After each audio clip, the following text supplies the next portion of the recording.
Pour une fonction petit f de la variable réelle t de classe C2 sur un intervalle ouvert i, f possède alors en chaque point A de i un développement limité à l'ordre 2 qui est celui-là,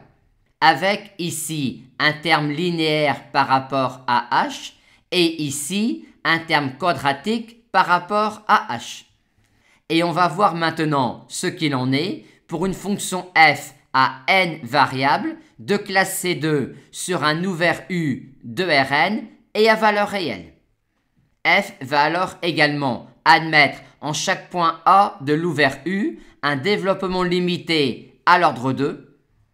avec ici la différentielle de A appliquée au vecteur déplacement h, qui est également le produit scalaire de h avec le gradient de f en A. Et ici, l'image du nuplet h égale h1, h2, hn de Rn par une forme quadratique sur Rn, qui est la forme quadratique canoniquement associée à cette matrice symétrique réelle-là, dont le terme général à la place ij est celui-là, et matrice qui est appelée la matrice hessienne de f en A.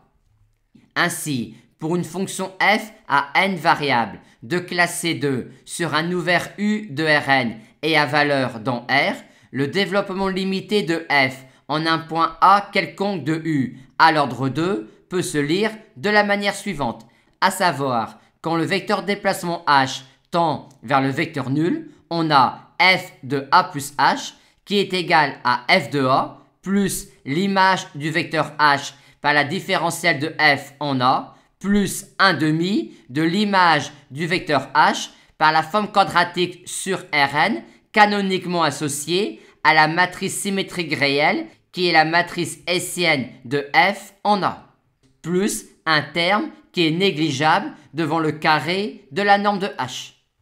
Et ce, quelle que soit la norme h considérée sur Rn.